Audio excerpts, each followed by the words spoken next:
Dumako na muna ho tayo dito kay BP Sara Duterte. May nahalungkat lang po kami, may nakita lang po kami mga boss chief amo sir. Ito o Pogo. Ayan o Pogo, lalakihan ko lang po mga kababayan. Sabi dito, September 3, 2024, Cebu.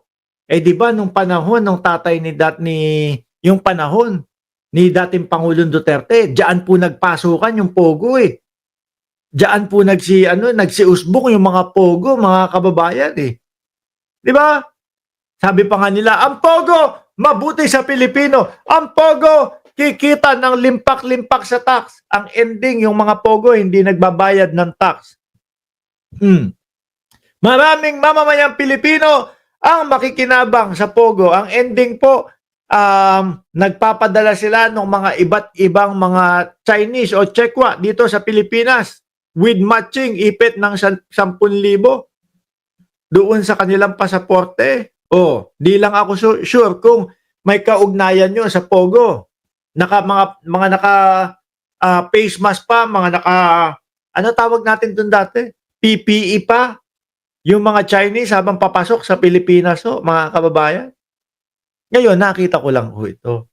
Sabi dito, mga bossing, Cebu Pogo raid uncovers photos of arrested owner. No, sino kaya dito?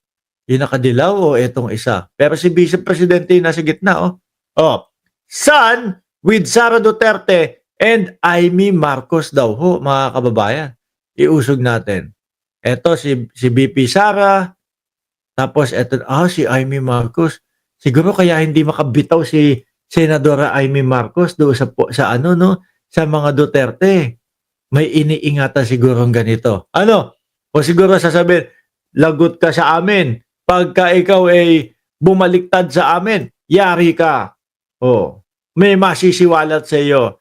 Sabi dito sa balitang ito, mga kababayan, Manila, Philippines, the raid in a resort in Lapu-Lapu City believed that to be an illegal Pogo hub has uncovered the owner's photo with prominent political personalities. No, hindi.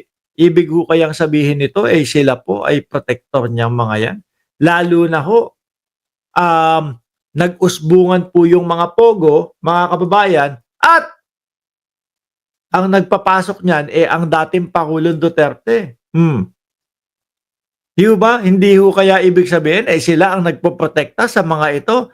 The raid in a resort in Lapu-Lapu City believed to be an illegal Pogo hub has uncovered the owner's photo with prominent political personality.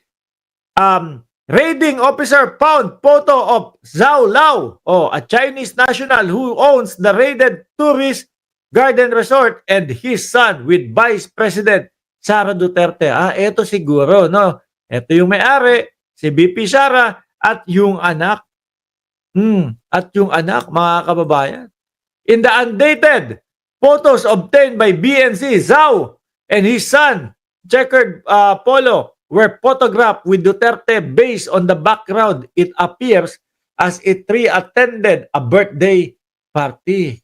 Close. Mga bossing. At ayan si Senadora Amy Marcos.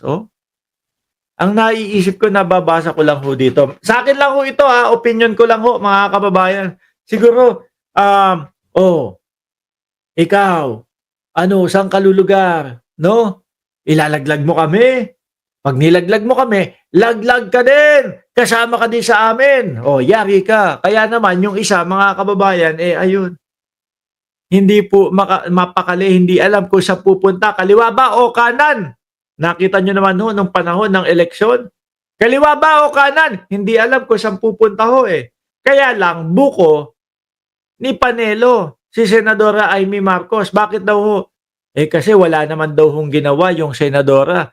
Nung kinakalampag nila Bongo at ng Vice Presidente, yun pong Villamor Air Base para makapasok doon sa pag-aresto kay dating Pangulo.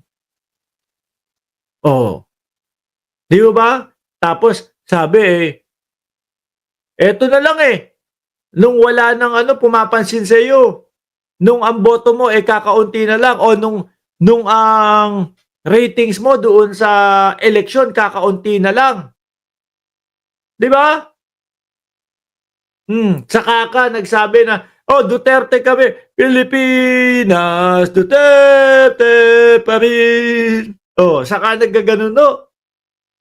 Wala nang makapitan, eh. Siyempre ho nung napansin ng mga loyalista, nung napansin ng mga sumusuporta kay Pangulong Bongbong Marcos, mga kababayan, na talagang maka-Duterte sila, o ayun, iniwan na. 'Di po ba, iniwan na. Oh, nung iniwan na at ramdam niya na, "O sige, tutuloy-tuloy na ako. Duterte ako." Oh, nabuko yung galawan ho, mga bossing.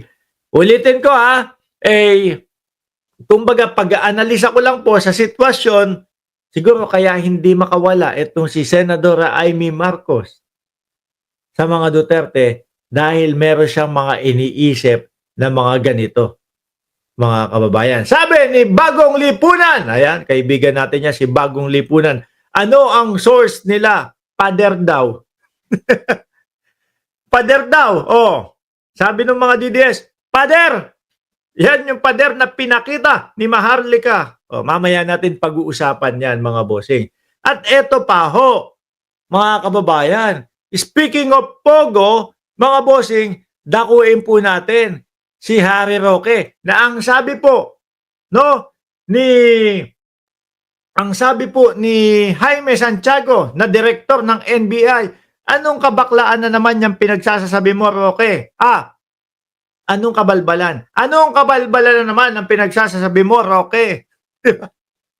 Eh kahit ano daw pong iwas ni Roque sa Pogo, mga bossing. Ayon po ito sa PAOK, mga kababayan. Shout out doon sa mga PAOK o doon kay Winston. Tama ba? Winston Garcia, mga bossing, yun nangunguna dati sa PAOK. Shout out sa inyo, matatapang kayo. Talagang pumapasok ng mga Pogo ito.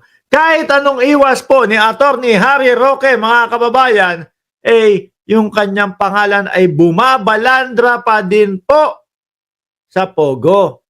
Ano? Ayan, no? Basahin nyo po, no? Pero babasahin ko para sa inyo. Harry Roque's name keeps cropping up in Pogo's documents, testimonies. PAOK.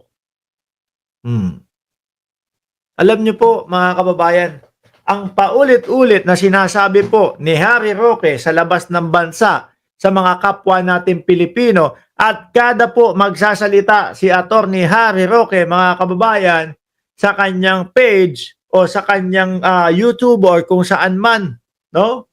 Lagi niyang sinasabi ang dahilan daw po, mga bossing, ginigipit daw po ng gobyerno ng Pilipinas si Harry Roque. Yun po yung lagi niyang sinasabi, mga boss.